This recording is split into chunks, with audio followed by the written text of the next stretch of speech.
Sveika, mėloji. Šiandieną sveikinuosi ir vėl Magnetic Conversations ir šiandieną turiu svečiuose labai įdomią moterį, kuri beje man yra ne kartą labai padėjusi. Daug kartų sakiau žodį labai, nes tai yra iš tikrųjų labai stipru, labai naudinga, labai vertinga ir dėl to drįsau pakviesti Jolitą Šiglinskienę į Magnetic Conversations į svečius ir pasikalbėti daugiau apie šeimos sistemą. Tai labas! Sveika, sveika, Agne. Ačiū tau labai, kad pakvietei mane. Iš tikrųjų, tai irgi tokia patirtis, nors atrodo, būnu ne pirmą kartą tokia patirtis, bet kiekvieną kartą jinai kažką atneša tokio ir aš aišku ateinu tam, kad pasiimti. Tai dėl ko čia ir atėjau. Bedaryk. Dėkoju. Nu, ačiū tau labai, labai faina. Aš gal pradėsiu turbūt nuo pačių pradžių, kad truputį vestume merginas, moteris, kurios klausosi. Vat kaip ir aš pati pas tave atėjau, kad jaučiu, kad, na, gyvenime kaip ir, ačiū Dievui, didelių problemų lyg ir neturiu, bet kai pradedi kalbėti su žmogum, kuris turi stipresnį pajūtimą, kuris turi daugiau patirties ir daugiau specifinių žinių, jauti, kad gali atsiverti ir supranti, kad yra dalykai, kuriuos išsprendus su specialisto pagalba, tu gali gyventi, nežinau, mano atveju, labiau atsipalaidavusi, ramesnė, jaustis labiau mylima, jeigu ne kitų, tai bent savęs pačios ir tokiu būdu po truputį keisti savo gyvenimo kokybę. Tai ar galėtum šiek tiek pasidalinti, kaip tu specializuojasi ir kaip tu dirbi su savo auditorija arba klientais, klientėmis, nežinau, ar turi vyrų klientų. Klientų yra visokių ir vyrų, ir moterų, ir karts nuo kartą priimu ir paauglius. Iš O, tikrųjų, tik tai pagal pajūtimą. Ir be abejo, kaip aš dirbu, iš esmės mano darbas yra susijęs su terapiniu lauku ir aš esu tik tai vedlys tos informacijos, kuri ateina pas mane ir aš ją perdodu žmonėm. Viską valdo laukas ir jeigu aš esu sąžininga su juo ir priimu tai, ką jisai man perdoda ir aš nesiginčiu su juo ir aš net neanalizuoju, kartais būna taip, kad aš vedu terapiją ir tik tai, kada terapija užsibaigia, aš taiga tarsi išeinu iš kažkokios būsenos ir net neprisimenu, būna, ką sakiau ir iš tikrųjų tas mane net savotiškai džiugina, vadinasi, aš nieko iš savęs ir nedadėjau. lyg per Ir save, ar ne? jo, jo. Ir vat būtent, galbūt sakykime, kada buvo anksčiau psichologija, ta klasikinė psichologija, ir iš tikrųjų irgi lygiai taip pat jausdavau tą įtampą, nes kiekvieną kartą turėjau tokį kaip ir norą padėti žmogui. Tai yra, tada galvoj sukdavosi milijonas minčių, o ką žinau, kokį čia metodą pritaikyti, o ten tą, o na. Ir galiausiai aš taip išsekdavau, kad man tos pačios konsultacijos būdavo, nu, sakykime, toksai kaip, nu, savotiškai mūšis dėl žmogaus reakcijų. Jeigu jisai pasakė, oi, čia man palengvėjo, aš tokia, padariau. Ir tavo priklausomybė nuo kito žmogaus irgi būsenos, jinai pas mane irgi atėjo ne čia ir ne dabar, jinai atėjo dar tada, kada aš buvau vaikas. Ir kažkada tai nusprendžiau, kad aš turiu kažką padaryti, kad mano mama jaustųsi geriau. Ir tas būtent poreikis, jisai atsiradęs pas mane kaip programa, persikėlė į mano klientus ir automatiškai aš dirbau būtent pagal šitą poreikį. Kada tu augi ir, sakysim, tas vyksta augimas vidinis, tu po biški, iš tikrųjų atsirenki, koks tavo elgesys ir ką jis tau duoda. Ir aš kiekvieną kartą, kada savęs klausiu, o aš kažką sugalvojau, o kodėl man šito reikia, koks tikslas.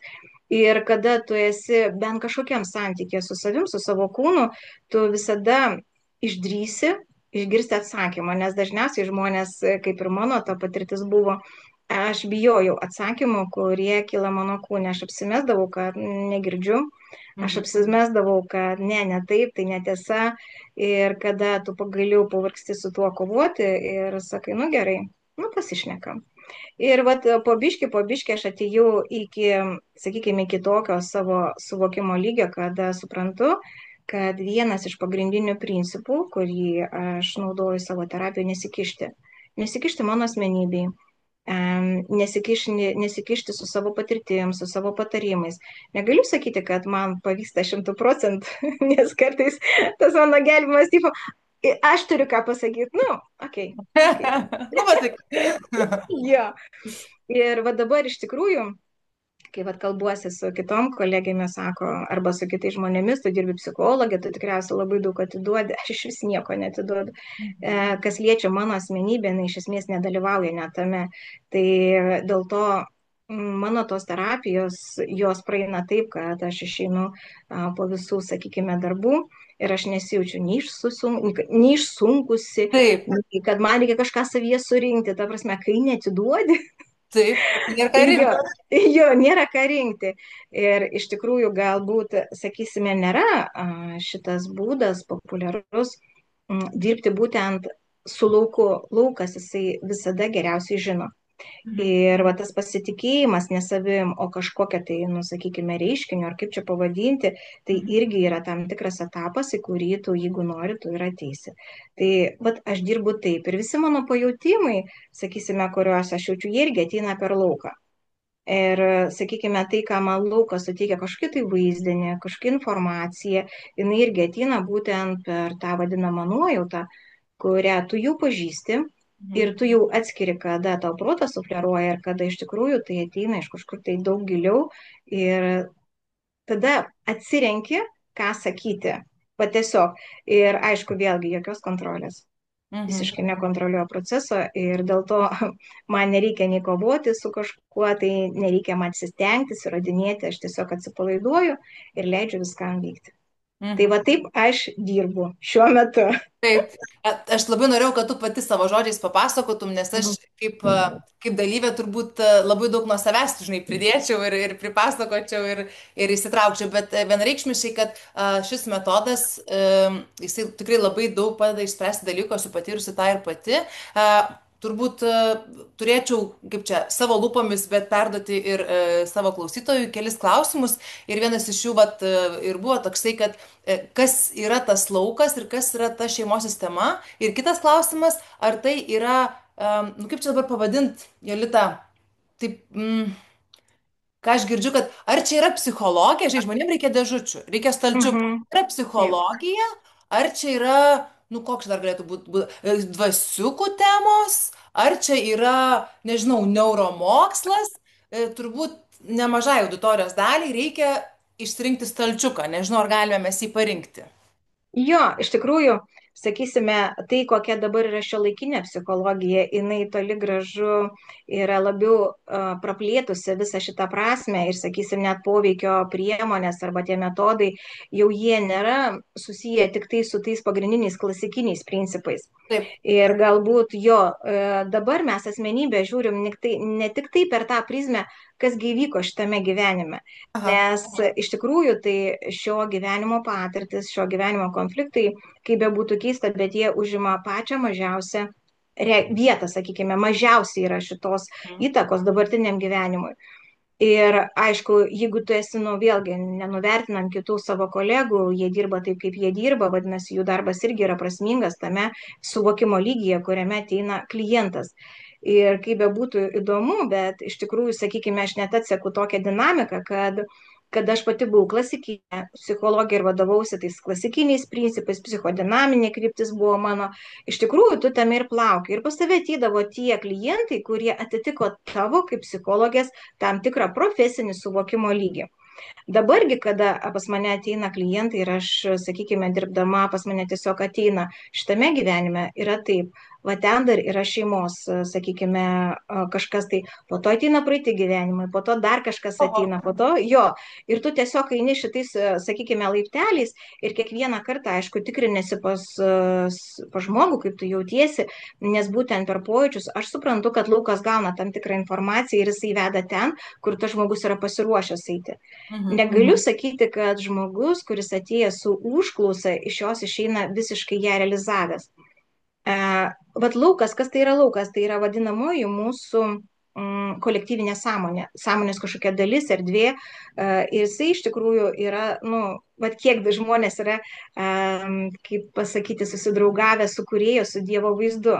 Tai Taip. ne tas bažnytinis Dievas, kurį mums įpratę buvo rodyti mūsų tėvai, bet, nu, jis irgi atliko savo vaidmenį. Ir, sakykime, šiuo atveju tai yra būtent erdvė, kurioj būtent ir vyrauja ta dieviška, sakysime, kažkokia tai energija, šviesa ir jinai iš tikrųjų veda ten, kur ir turi nuvesti. Mhm. Ir aišku, nėra paprasta liesti šitą temą kažkodėl tai. Kuriejas Dievas, jisai visada pas mus būna taip, jo.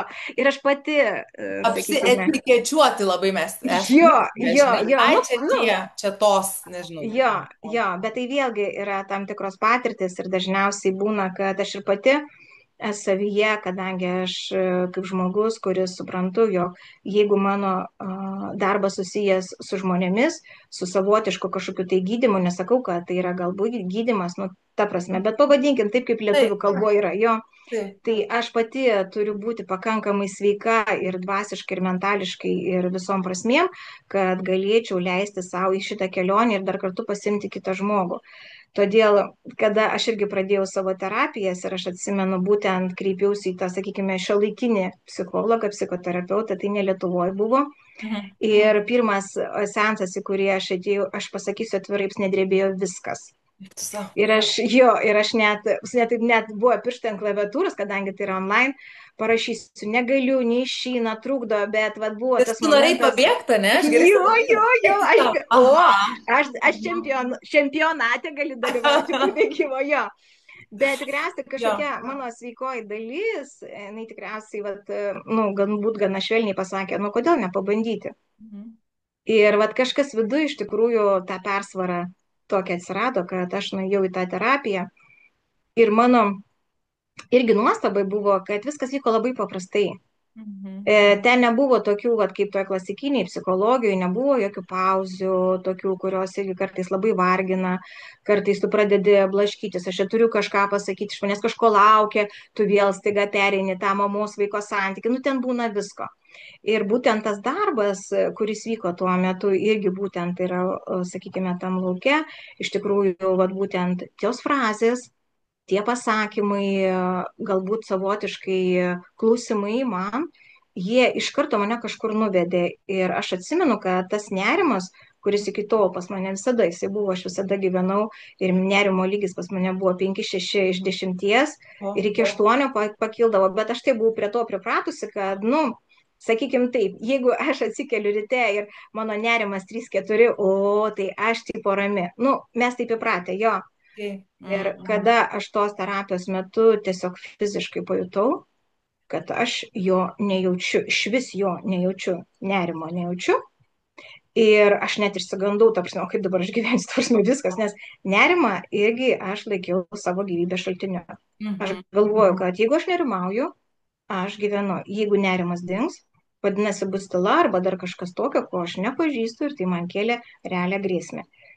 Ir vat tos terapijos metu irgi pavyko suprasti, kad pas mane yra konfliktas su Dievu. Aha. Jo, aš su juo kariauju. Aha. Aš su juo nesutinku ir va dabar aš kalbu ir sunešiu puliukai po visą kūną. Aš visada norėjau su juo ginčytis. Ir aišku, tai, sakykime, tas Dievo vaizdas, su kuriuo aš konfliktavau, tai jis buvo bažnytinis. Bet Mhm. jeigu aš tai vadinu Dievu, vadinasi, į tą vaizdą daugiau niekas kitas netelpa, tik tas vadinamasis mūsų įprastas bažnytinis Dievas. Taip. Ir man irgi reikėjo praeiti šitą suvokimą, man reikėjo suprasti, kad tai, ką mums per prievartą kišo, tai nėra Dievas. Tai yra kažkokia tai materializuota, sakysime, dalis to tikėjimo, kurį, nu, tiesiog irgi sukūrė patys žmonės.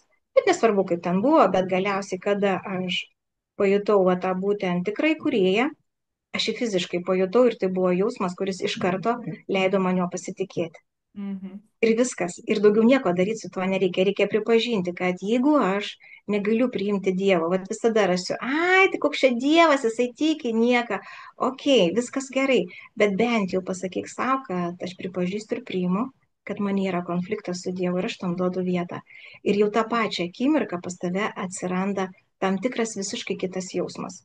Tai yra Mhm. nebus pasipriešinimo, galbūt atsiras baimė, po baimės galbūt atsiras noras su juo susipažinti. Tai va, kiekvienam Ačiū. savo. Mhm. Ir aš žinai, ką girdžiu iš tavęs ir ką aš ir pati esu patyrusi kartu su tavimi, kad, tarkim, čia gink dieve nėra nei gerų, nei blogų, bet aš tiesiog kaip skirtumą parodyt, kad, tarkim, vat, pavyzdžiui, na, klasikinėje kryptise, klasikinėse, na, gali būti, kad žmogaus gyjimas klausimo ar klausimų trunka labai ilgai. Ar ne, nu ten nežinau, seansai, sesijos, po sesijų, gal net metų metai.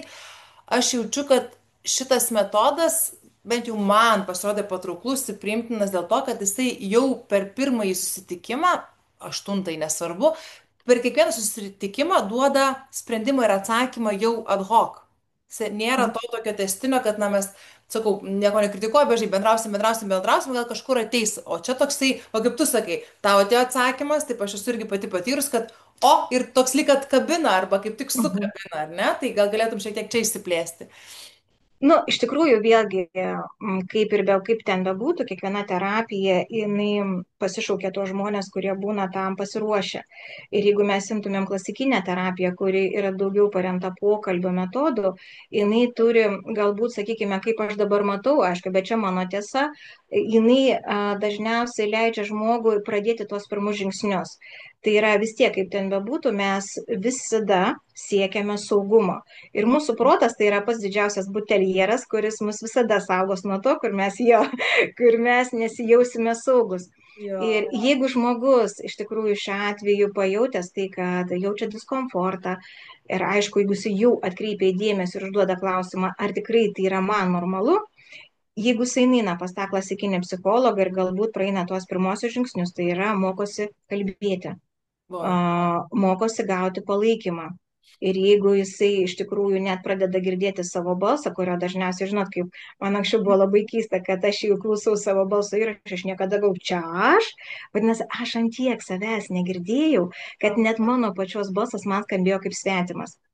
Tai va ta klasikinė psichologija, jinai iš tikrųjų, sakykime taip, tai ta pradinė klasė, į kurią gali ateiti visi tam, kad atsargiai, labai atsargiai prisiliesti prie to, prie ko tiek metų aš bijojau prisiliesti. Ir aišku, pas mane dažniausiai, va dabar ypatingai būna tokiu atveju, kada žmogus tarsi užsirašo konsultaciją ir ten būna, mane jūs rekomendavo. Aš visą laiką suprantu, kad rekomendacijos tai irgi yra tokia biški prievartos poveikio priemonė. Žmogus ten įsijungia, nu kaip aš dabar galiu nenueiti, Vienai pažadėjau Galia, draugui. jo, manęsgi paklauso, kaip tau sekėsi.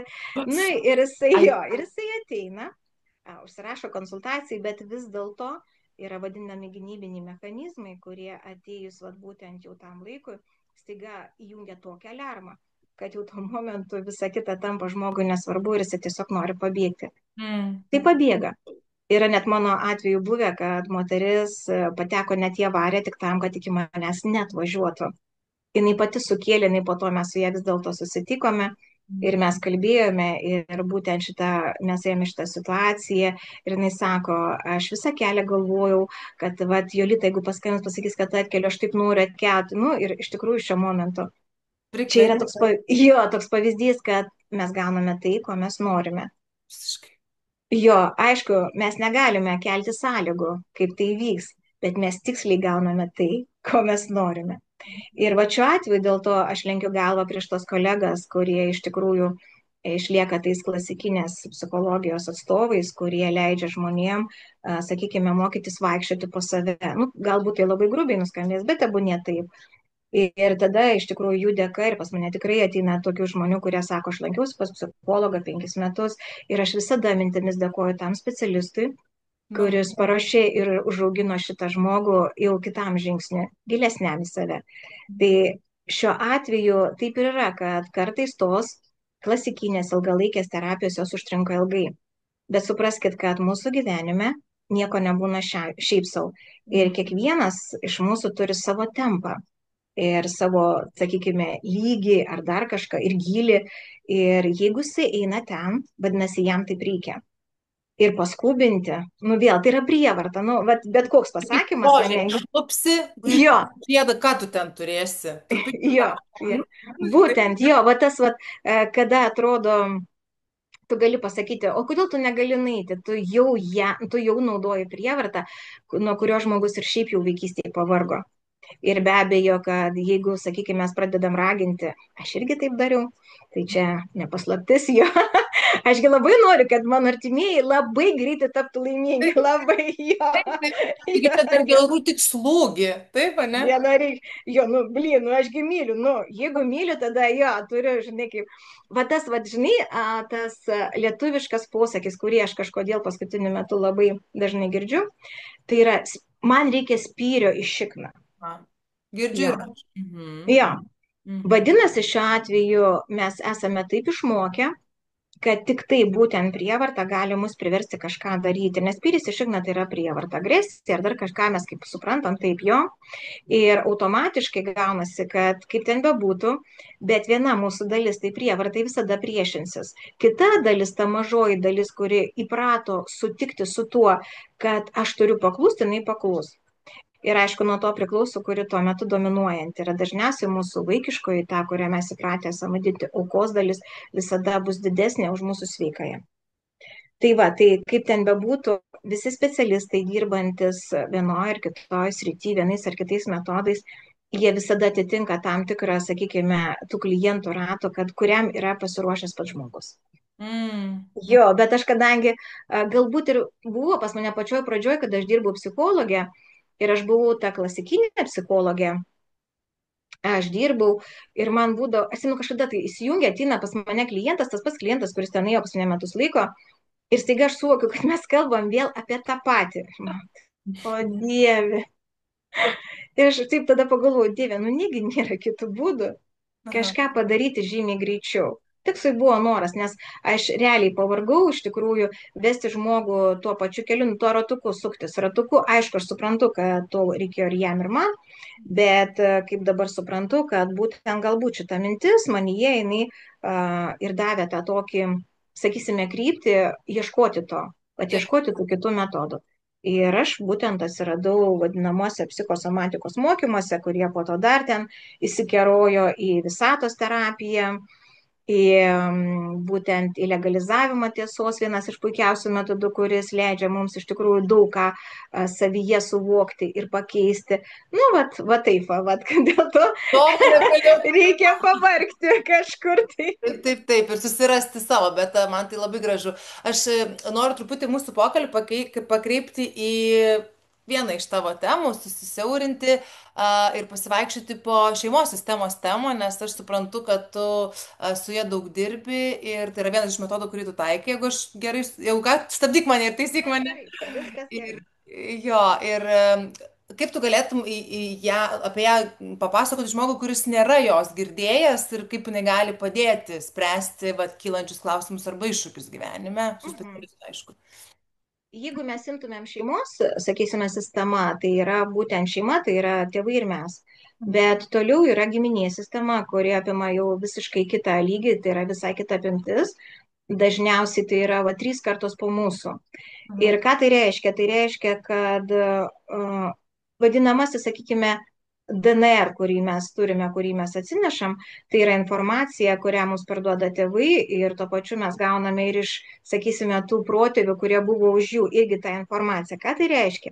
Ką reiškia ta informacija? Tai reiškia programos. Mhm. Išgyvenimo programos, kuriomis, sakysime, kurias sukūrė mūsų protėviai tam, kad jie išgyventų tose sąlygose, kuriuose jie atsidūrė. Ir vienas toksai, sakysime, ypatumas yra tas, kad ta programa jinai puikiai veikia. Ir jinai aktyvuojasi būtent tada, kada tu patenki labai panašias situacijas. Ką reiškia panašias? Tada, kada tavo jausmai atitinka tuos jausmus, kurios patyrė ar ten tavo mama, ar tėtis, ar ten senelis, prosenelis ir visa kita. Tada programa įsijungia. Be abejo, aš kalbu apie baimę kažkokią tai. Ir svarbiausia, kad ta programa, kuri, sakykime, buvo sukurta, pavadinkim ją taip, tai buvo ne prieš 200 metų, kuri tuo metu iš tikrųjų galbūt ir išgelbėjo tuos savo artimuosius nuo mirties, nuo bado ar nuo dar kažko kito. Tačiau einant keitėsi laikmetis ir ten, kur esi tu čia ir dabar, šita programa jinai iš tikrųjų realiai atgyvenusi, bet jinai veikia. Ir va čia prasideda tas poveikis, kada kūnas į tai įsijungia. Nes jeigu mes pakliūnam į programą, vadinasi, pas mus pradeda veikti visa sistema. emocinė reakcija, po to protas įsijungia, jis pradeda siūsti signalus į tam tikrus organus, organai arba augina, arba mažina ląsteles tam, kad tu išgyventum. Nes realiai tuo momentu programa, jinai skelbia tokį pavojų, kad tu toj mirsi. Mhm. Jos ir yra tokia atas, mirtis ir davai išgyventi. Jo, ir šiuo momentu kartais, vat, net pati ta situacija, kurioje žmogus atsiduria, jeigu taip įmant, tikiuosi klientė šiandien dienos man sutiks su tuo, kad manau, kad aš jeigu panaudosiu jos istoriją, pas ją ant gimdos rado 2 miomas ir jau kaip ir paskyrė būtent jai operacijai, bet aišku, be abejo, jinai norėjo sužinoti, kodėl vis dėlto jos organizmas šiuo atveju būtent šitą darinį sukūrė. Taip. Ir galiausiai mes priėjome prie to, kad jos giminė yra tokia programa, kad kažkada tai, nu, jeigu įman prieš istoriją, kad būtų aiškiau, kažkada jos giminiai buvo moteris, kuri neteko vaiko. Aha. Tiksliau, jisai mirė jos viduje. Taip. Jisai mirė jos viduje. Tais laikais tai praktiškai reiškia ir mirtis mamai. Ir Mhm. šita programa, jinai iš esmės jinai tarsi pasakė, vaikai kelia pavojų mano gyvybei. Todėl jos mama irgi neteko pirmo vaiko, tai yra buvo tas negimdiminis nėštumas, po to dar dasidėjo ir gimusiojo vaiko mirtis ir jinai staiga atsidūrė tokiam laikmetį, kada jinai tarsi nori turėti vaikų.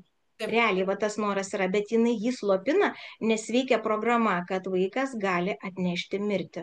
Kaip tu savo, šitaip veikia tos programos. Mhm. Jo, ir tuo momentu, ką daro kūnas, nes mioma tai yra tas, kad jinai stiprina gimdos seneles, jinai laiko jas uždarius, kad jinai, nu sakykime taip, neapsivaisintų, jinai Taip. tiesiog ją uždaro, jo.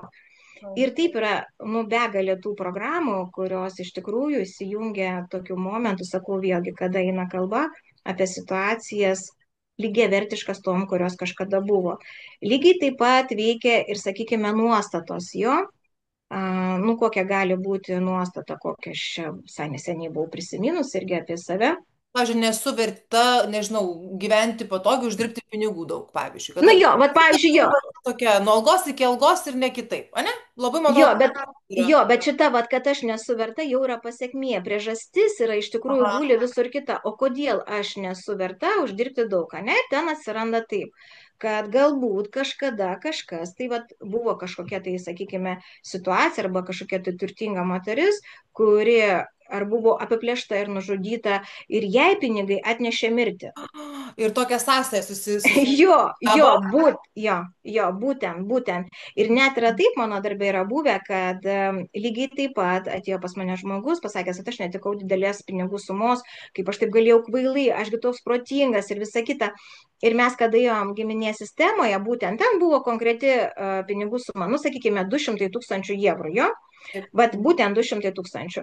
Ir kada mes ėjome per giminės, vat būtent sistemos įsitikinimus ar dar kažkas tokio, išplaukė tokia, vat būtent šita iki 200 000 tu gali turėti, tu išgyvensi. Tačiau. Bet daugiau tai yra mirtis. Visada senos programos kalba apie mirtį. Ir Mhm. jeigu mes kalbėtumėm apskritai apie visas savo baimės, ir jeigu jas pradėtumėm vinioti, mes visada ateisime iki to, kad aš bijau numirti. Mhm. Vienatvės, baimė to, kito, penkto, šešto. Taip. Ir jeigu eitumėm žingsnis į žingsnį iki pačio galo, ten būtų, o tada aš numirsiu. Viskas. Mhm. Ir jo, ir tos programos iš tikrųjų jos įsijungia tikrai mums net, sakykime, visiškai nesuvokiant apie tai, kad jos apskritai mumise yra, bet vienintelis būdas, kuris galbūt apie tai gali mums pasakyti, tai mūsų savijauta, mūsų jausmai. Mhm. Kada atrodo, vat, pavyzdžiui, jeigu aš ateinu, gaunu kažkiek geras pareigas, tarsi viskas ok, ir staiga įsijungia nerimas, ir aš nieko negaliu su tuo padaryti. Oho. Taip. Jo, ir automatiškai tada, jeigu tu kiti, vat, aš džiaugiuosi tie žmonės, kurie savo padeda ten, kvepavimai, meditacijos, tai yra irgi savotiškas davimas savo to resurso, kad atlaikyti tą nerimą, bet jeigu jisai nepraeina, net ir po viso šito, tai tikėtina 90%, kad jumis įsijungia programa ir jūs sąmoningai jos tikrai negalite atšaukti. Mhm. Neįmanoma. Net aš kartais būna, aš jaučiu, kad kažkokia programa mane įsijungia. Ašgi žinau, atrodo, tiek daug visko. Taip. Aš ir sėdžiu tą lauką apsikabinusi. Nu, O man pasąmonė sako, klausyk, vienai, ne, pasimk Hebrą, va tada mes pakalbėsim. Ir tada aš sutinku, kad yra dalykų, su kuriais aš negaliu pati viena susitvarkyti. Ir tai nėra nei blogai, nei gerai. Tiesiog taip yra. Ir tada aš einu į terapiją ir be abejo, kadangi aš jau būnu prisirpusi ir aš jau net, sakykime, pasiruošusi, tai ta terapija pas mane užtrunka tikrai gana greitai, viskas tampa aišku ir automatiškai atšaukti tą programą nėra man sudėtinga. o čia Bet jų nėra. labai daug.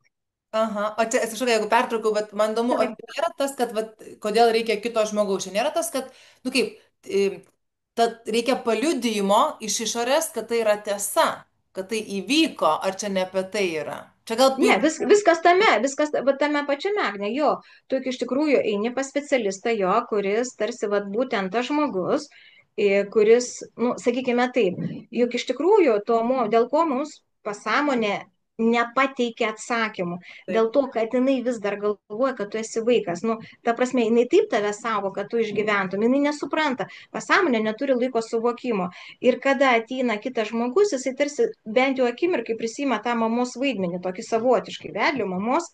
Ir tada tas pokalbis, kada tu iš tikrųjų duodi klientui palaikymą, tu jam pasakai, tu esi saugus, tos frazės, ne tas, ką turėtų šiaip sakyti mūsų tėvai, nu, bet yra kaip yra. Jo, ir tada po biški pati pasąmonė, jausdama jo pojūčius, kad jisai rimsta, kad pas jį atsiranda savotiška ta tyla, jinai tada pradeda kalbėti. mhm. Ar gali žmogus iki to pats save nuraminti? Nu, nežinau, galbūt yra tokių. Nu, Tikiu, kad tokių yra, be abejo, aš tikiu, kad tokių yra. Pavadinkim juos prašvitusiais. Man čia dabar, kaip sako, paskutinė mūsų stotelė šitame gyvenime, taip. kada yra tas vadinamasis prašvitimas, kiekvienas, aišku, jį supras savaip, bet kad net ir tas prašvitimas, ką reiškia, tai nereiškia, kad tu ten plotoso pozoje O, sėdėdamas nuskrisi jo. taip, taip, Tai taip. reiškia, kad tu gyvensi visiškam pasitenkinime, nesvarbu nuo to, kas tavo gyvenime vyksta. Su tom, ką turiu, ne, lik ir. Jo, bet kaip ten bebūtų, ir aš, pavyzdžiui, net vienas iš mano mokytojų yra būtent toks žmogus, ir jam irgi, atsimenu, mūsų grupėje uždavė klausimus, ir jisai pats pripažino, sako, jeigu man jaučiu, kad tiesiog nepavyksta, aš einu į terapiją. Ir man taip galvoju, ir tie eina į terapiją. Jo, čia kad nebūtų tos dar vienos iliuzijos, Jo. kad aš kažkur nueisiu, nu, sakykime, dvasiškai, mentališkai, pasieksiu kažkokį tą patį aukščiausią lygį ir staiga atsakomybė už tai, kad vis dėlto yra dalykų, kurie yra manyje ir galbūt jie prašos išlaisvinami, jinai niekur nedingsta, tu vėlgi iš tiek lieki už tai atsakingas. Tai va, Sakyk, tai Jolita, taip. va, o sakyk, ką reiškia va ta frazė, kad, arba tezė, kad va, žmogus gyvena yra lik ne savo vietoje, kalbant vis dar tam pačiam šeimos sistemos kontekste. Mhm. Tu gali, kas tai yra būti ne savo vietoje ir tada kitas, kaip tada į ją grįžti. Nu, pirmiausia, vėlgi tai yra tam tikrų programų, sakykime, pasiekmė, galbūt iš tikrųjų ir tam tikrų nuostatų ir baimių, nu, kaip ir visada, visko pilna. Ką reiškia būti ne savo vietoje? Sakysime, kada mes tampam dažniausia, sakykime, kiek aš susiduriu savo patirtie, kada vaikai tampa tėvams tėvais. Oho. Kada ir tai prasideda, aišku, vaikystėje, kada vaikas iš mamos ar iš tėčio reakcijų supranta, kad jis tarsi gali kažką padaryti, kad mama būtų laiminga. Ir dažniausiai vien šitas noras, nes tai yra atsakomybė už mamą, kurią vaikas pradeda imti savo. Jinai juk iš tikrųjų priklauso mamos mamai. Tai buvo jos atsakomybė užauginti mamą, nu, sakykime, laimingą. Imkime, jeigu įmant apie tėvystę, ten aukščiausią tą laipsnį, ne? Taip. Vaikasgi tuo momentu pasikaip viskas yra, kritinio mąstymo nėra, patirčių nėra, jis nemoka analizuoti. Jisai galvoja, kad tokiu būdu mama, jeigu taps laiminga, ir aš pagaliau galėsiu būti laimingas. Nes visada vaikas žiūri į mamą. Jis pagal ją sprendžia, kokiu jisai gali būti. Ir jeigu jisai nori būti laimingu, jisai savotiškai turi padaryti pirmiausia tokią mamą. Ir jisai pereina būtent į tą poziciją močiutės arba ten senelio priklausomai, kokio mamai ryšio labai trūko, labai stigo. Ir jisai pradeda gyventi senelio arba močiutės gyvenimą, visiškai to nesuvokdamas. Bet kadangi iš tikrųjų, sakykime, jeigu įman pagal erdvės, tai yra mirusi erdvė, iš kurios tu niekada negausi jokio resurso, tu tik atiduosi, atiduosi, atiduosi ir galiausiai pas tave prasidės ligos. Nes jeigu kūnas jisai negauna resurso, jisai išsenka ir automatiškai jisai pradeda signalizuoti apie tai, kad aš neturiu iš ko atsistatyti. Mhm. Kitas momentas, kada, sakykime, vaikai gyvena tokiuose, sakykime, šeimose, kuriuose, nu, vat, jiems kažko ten visada trūko jo, ir jie kuria savo šeimą, susiranda ten vyrą, žmoną, ir jie tarsi sukuria šeimą, įsivaizduoja, kad jie tai padarė kaip suaugę žmonės. Dažniausiai tai būna 2 vaikų atėjimas pasimatuoti savo traumomis. Ir ten išlieka tas principas duok. Duok man tai, ko man nedavė tėtis ar mama. Ir va čia jisai, tas, sakykime, žmogus, taiga iššoka į vaiko poziciją. Jisai išeina iš savo vietos ir įeina į tą vaiko poziciją, tam žmogui, šalia kurio jisai ir turėtų būti partneris. Ir čia irgi, kas čia įsijungia, tai čia įsijungia mūsų dabar populiarioji aukos tema. Ir vaikas suaugusiam kūne, jisai iš tikrųjų pradeda elgtis kaip vaikas. Taip. Ką reiškia psichikai vaikas? Vaikui nereikia pinigų, vaikui nereikia sekso, vaikui nereikia jokios realizacijos, vaikui reikia tik tai gauti meilę, šilumą ir jisai tame tose poreikiuose ir užstringa. Mhm. Ir irgi lygiai taip pat tuo momentu kūnas, jisai gelbėdamas tą žmogų, jisai be abejo, dažniausiai tai būna būsenos, kuriuose tu užstringi, ta pati kančia, pats populiariausias savęs gailestyje, beje, populiariausias 20 ten kažkokio amžiaus narkotikas, tai yra, jeigu tu gaili savęs, tai yra dozė tavo dienos kiekvieną dieną kils. O, Jeigu tu šiandien pagailėjai savęs ten 10 minučių, organizmas tavęs paprašys rytoj 15. Ir tu į tą klimsi. tai čia Ir iš tikrųjų, nu, jo, vat būtent, kada aš irgi, nu, kadangi pas mane gyvenimas turtingas visais šitais dalykais, aš kada šitą suvokiau, kad aš net atsimenu tavęs savęs gailėjimo poziciją, kada tu nori susitraukti, susiriesti, mamytė, pagailėk manęs. Va ta frazė, mamytė, pagailėk manęs, jinai mane atvedė iki vat būtent to jausmo savyje. Ir vienintelis būdas, gali su tuo dirbti visai, bet yra toksai dalykas, yra 3 žingsniai. Tai yra suvokti, išjausti ir padaryti. Tai yra padaryti kūnų judesi. Arba tu, pavyzdžiui, kažką sakai, arba tu ranka, arba koja, arba dar kažkas tokio. Aš supratau, kad tam, kad užbaigti šitą būtent, sakykime, patirtį savęs gailėjimo, aš padariau pirmus 2 etapus, 3 tai yra kažkaip tai jungti kūną, kad jis irgi užbaigtų. Ir staiga man atėjo kažkur tai kažkaip tar skaičiau ar kažką man atėjo mintis, kad reikia kiekvieną dieną skirti po 10 minučių, bet nusistačiau savo tokį futeliuką, būtent tą pačią vietą, tuo pačiu metu 10 minučių eiti į savęs gailėjimo seansą. va. Ir aš nuėjau į pirmą seansą. Ir davai, Jolitėlė, kokia tu vargšelė, ir su tuo tau nepasisekė. Ir iš tikrųjų aš pajutau, kaip mane į tai įtraukia, nu, realiai įtraukia, kaip tas narkotikas, tu tada tuo momentu gauni ten ir tavęs gaili, tu atrodai svarbi, tokia reikšminga, jo. Ok, 10 minučių praėjo, aš tarsi automatiškai, nes tai, ką mes savo sakome, gaunasi kaip komandos. Sekančią dieną vėl tuo pačiu metu aš susiruošiau šitą puikią kelionę. Ir staiga, kai aš... Jo.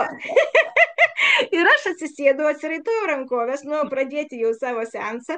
Ir aš pradėjau sakyti, ir tuo momentu natūraliai pas mane prasidėjo juokas. Ir aš supratau, kad jo, ta prasme. Taip. Jo, jo. Jo, ir viskas. Ir man užteko tų 2 kartų, kada aš iš tikrųjų išlipčiau vat, būtent iš šitos elgesio strategijos, kurią aš irgi paveldėjau, nesukūriau aš pati. Vaikai, jie retai kažką sukuria patys, jie dažniausiai kopijuoja. Mhm. prisotina dar daugiau baimės, ta prasme, paryškina tas strategijas, nuostatas, įsitikinimus. Ir aš iš esmės jaučiu kartais, kad nu, ta mano dalis savęs gilinti, tai šiaip niekur nedingo, jinai manie sėdi. Ir jinai kartais sako, aš norėčiau pasakyti jo, aš sakau, okei, gerai, pagailėsiu, minutę. Ir Taip. viskas to pasibaigė, jo. Ir va čia šiuo momentu, dėl ko visi kalba apie tą sąmoningumą, kaip apie tą gyvybės eliksyrą, va čia ir yra sąmoningumas, kada tu pamatai automatus, kurie tave įmuša, įneša į tam tikras situacijas ir tu gali tada kontroliuoti savyje šituos dalykus. Tai va Wow, taip. kaip gražu ir kaip įdomu, ir tuo pačiu ir magiška, ir labai paprasta, ir logiška. Nu, kaip pasuksi, žinai, tas toks tai. O sakyk, čia šitoje vietoje tiktų mano klausimas, tai čia yra kita tema apie tai, kad mes, na, kartais renkamės, o gal mes visi visada renkamės, čia gal tu man atsakysi, lyg kartoti savo šeimos narių likimus. Nu, toks, kaip sako, vat, ir ateina kažkada ta diena arba gimsta tas žmogus, kuris nutraukia kažkokį ciklą arba ratą. Tai būtent ir yra tai, apie ką tu kalbi, ar čia Jo, yra kas kita? iš esmės principai, sakykime, taip, kaip mes gyvename, taip, kaip mes reaguojame, jie yra daugmaž labai panašus, jo. Ir, sakykime, jeigu mūsų psichika, jinai, bet mes atsiduriam kažkokioje patirtyje ir mes ten nepriimam sprendimo, ta prasme, iš vis jokio sprendimo, nei taip, nei ne, niekaip. Vadinasi, ta situacija, jinai sukasi tuo ratuku, niekaip negalėdama užsibaigti ir psichika, jinai labai daug atiduoda energijos, kad palaikyti tą sukimąsi. Ką daro tuo metu psichika? Jinai tave stumia į panašias situacijas, kad tu pagaliau priimtum kažkokį sprendimą. Lyg bando Kas atsukti veidą, ne? Toks, jo, vad būtent, matai? jo, tu Ne? gauni žmonės, kurie tau tuk, Jo. alio, jo, bet jeigu tu iš tikrųjų, nu, nei kiek nesi susipažinęs nei su savim, nei su tais procesais, kurie gali tave įvykti, tu ir toliau sukiesi toje sistemoje. Lygiai tas pats yra, ką reiškia, kada mes pradedam gyventi, sakysime, mamos ar tėčio likimą. Mes viso jo negyvenam. Jeigu kas, mes gyvenam tik tai tam tikras, sakykime, patirtis.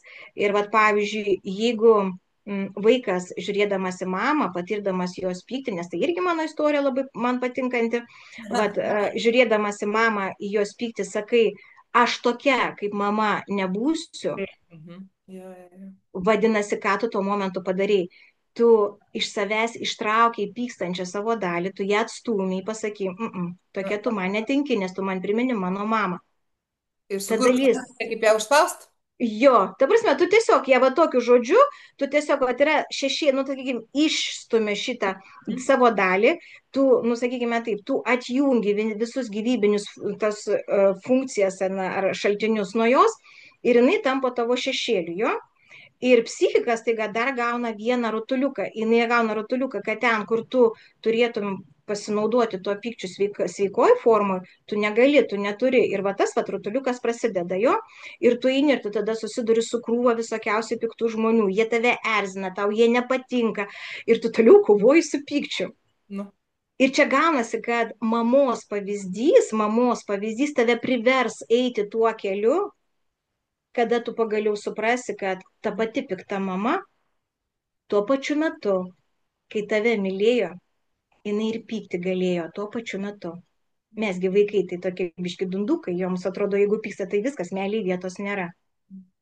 Ir patys dažniausiai vatavat, kad yra dar tokia frazė iš tiesos legalizavimo metodo, kad aš pripažįstu ir priimu, kad meilė ir neapykanta gali būti kartu. Aš tam duodu vietos. Jo. Ir tu tada supranti, kad jeigu mama ir pyko tuo metu, tai nereiškia, kad jin tavęs nemylėjo. mhm. Jis mylėjo, bet tuo momentu buvo jos kita reakcija. Ir tu supranti, kad pyktis, jisai iš esmės iš tavęs netėmė meilės. Tai Mhm. tiesiog buvo pyktis. Ir vad kaip aš savo Facebook'e irgi parašiau, labai geras pratimas yra, biški savo, nu, šiek tiek atstumti savo stogelį į vietą, tai yra vertinti aplinkybės kaip faktas. Vat žiūrėkit, vat, pavyzdžiui, aš anksčiau būdavo mama, net kada aš jau buvau saugusi moteris, aš skambinu mamai, jinai pikta ir aš iš karto vaikas jo, ir aš pradedu analizuoti, ką aš padariau ne taip, blyn, gal aš ten. Kažką O dabar nepadariau. jeigu jo, ir mes dažniausiai pasineriam į tą Supranta? analizę. Yra, Jo, jos yra. jo. Ir tada visos mūsų emocijos pasijungia, tada mes duodam impulsą protui, jis tada jungia pavojaus tas lemputės, tada kūnas įsijungia, nu žodžiu, kaip sakant, visa hebra bujoja, jo. Wow. Taip, Va. Ir išmokti tiesiog konstatuoti faktą. Mhm. Mano mama pikta. Ir viskas. Ir tiesiog. tada, jo, ir tada ateina ta tyla. Dar tas įprotis. O gal pažiūrim, kodėl. Vapšė neįdomu, kodėl. Nu, jinai turi teisę pykti. Nu, Taip. ta prasme, mes visi tokie.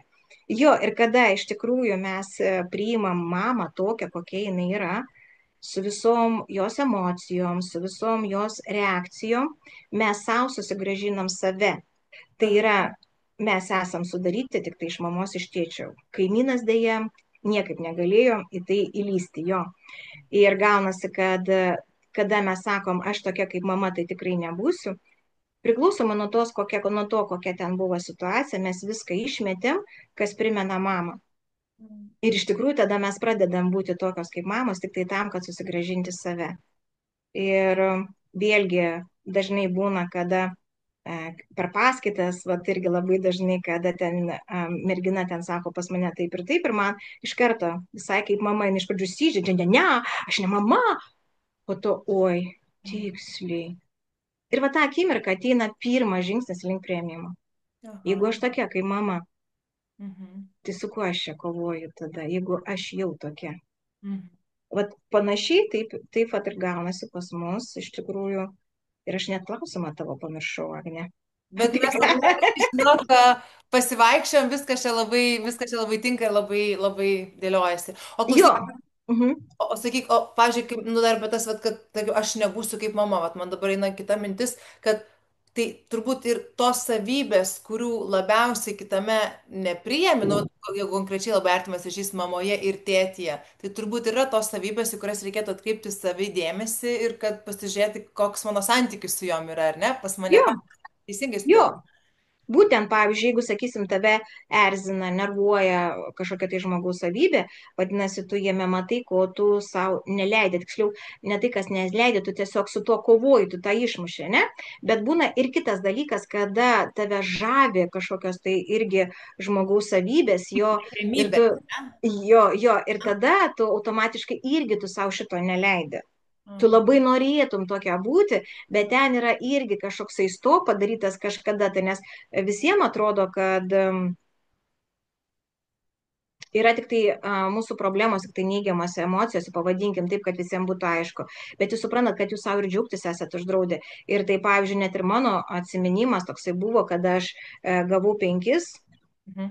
kažką ten už matematiką mus atėjo, aš grįždau namo ir aš einu laiminga ir dabar jau iš karto, ne, prizas, mama pagirs, mama paglosys, nors niekada to nebuvo, nu, bet aš turėjau tokią lūkestį ir aš einu namo ir tas džiaugsmas, aš žinau, kaip būna, netilpo manyje.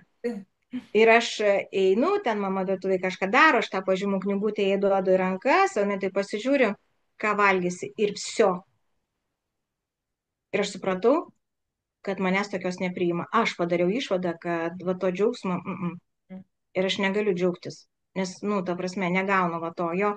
Arba va iš kito kliento, kada jis irgi grįžo namo, sako, aš kažką ten mamai gėlių vainiką nupyniau, aš jau jo įbėgau, o tuo momentu jinai kalbėjo telefonu ir aš taip, mama, žiūrėk, aš tau, jinai taip, palauk, biški.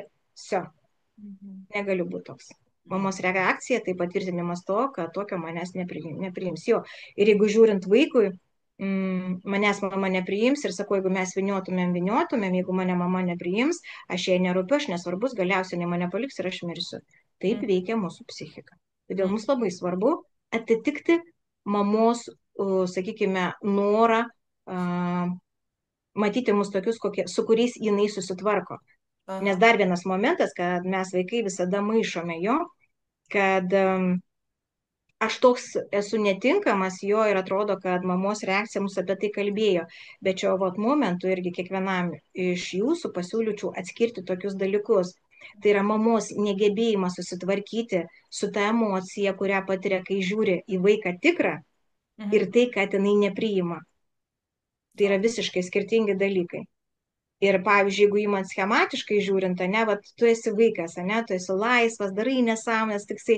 Ir mama, žiūrėdama į tave, pas ją kyla skausmas, nes pas ją šita asmenybės dalis buvo, sakykime, numarinta, kad išgyventi jo. Ir skausmas iš tikrųjų labai aštrus. Ir vienintelis būdas, kurį jinai moka, tai yra ne jį išgyventi, o jį nuslopinti, nuslopinant vaiką. Aha. Kad lyg ne dirgiklį nuimant, ar ne? Jo, būtent nuimti dirgiklį, jo, būtent nuimti dirgiklį. Ir jinai taip bandė išgyventi, jai tai buvo labai svarbu. Ir vėlgi, aišku, ten ir tada buvo taip, bet kada tu esi užaugęs, tai jau tavo atsakomybė, ką tu su visu šituo darysi savyje. Ne mama priėmė sprendimus, koks tu turi būti. Tai yra net ir to vaiko mažo atsakomybė, nes tai jisai priimdavo tas išvadas, kad aš nemylimas, nelaukiamas, dar kažkoks toksai. Tai jisai, sakykime, į save įdėjo visas tas nuostatas ir įsitikinimus, kurie tapo tarsi tuo pagrindu, ant kurio jisai po šiai dienai stovi. Mhm. Maždaug taip. Vau, kaip yra įdomu, aš su tavim galėčiau čia iki ryto, man atrodo, analizuoti, apie Su gal. savimi irgi galėčiau. Bet, bet aš galvoju, palikime dar mes klausimų ir kitiems kartams, nes aš pažiūrėjau laikrodį, brangioji, tu mano. O, liuliu. Valandėlė ir prabėgo nelauktai ir netikėtai. Tai aš tiesiog norėjau, taip žinai, pabaigai ir užtvirtinimui paklausti tavęs tokio, na, lyg patarimo, ar iš savo patirties, ar iš savo profesinių, žinai, žinių.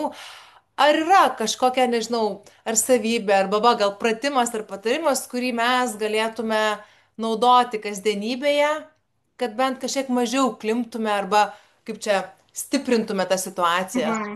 mūsų būsenas. Mhm. Um, nežinau, kodėl man ateina vat, būtent, sakykime, dabar va, toksai momentas, bet tiesiog galbūt iš tikrųjų čia ir dabar tai yra reikalingiausia. Aš pasiūlysiu visiems sutikti su tuo, ką jūs girdite apie save. Kaip stipru, oh my God.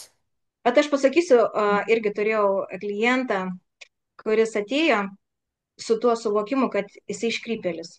Nu, bet kiekvienas supranta savai, patys turėjo savo jo ir mes iš tikrųjų ėjom, iš kur jisai būtent tą nuostatą įsitikinimą nešioja galvoje.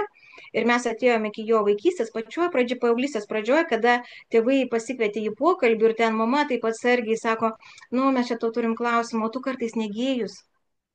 Mhm. Ir jisai pradėjo tėvus įtikinėti, jisai pradėjo kovoti su tuo, kad tik nebūtų gėjus. Jo ir būtent terapijos metu, va ten, kada mes nuėjom, sakau, davai pasakyk jam, nu, aš gėjus. Ir Mhm. jam užteko tik sutikti su tuo. Ir viskas, iš karto karštis užėjo. O aš, sako, prisigalvojau savo, kad aš iškrypėlis, nu ta prasme, o čia viskas tai yra mūsų kova, kad tik tokių nebūtų. Kad tik tokių nebūtų, o mes visokie. Ir vat, labai, vat, o šipuliukai pradėjo, vadinasi teisingai, aš čia pasiūliau.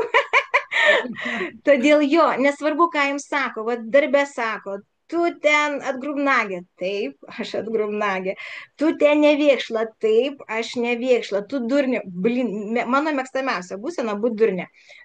Ir vat, jūs kada sutiksite, pamatysite labai įdomų stebuklą. Pirmiausia, įtampa dings. Antras dalykas tas, kuris visada bandydavo jums tai pirštis, tai jam jūs tapsite nebeįdomi. Jo, nu nesu ką, nebėra apie ką. Nu, Būtent jo. jo.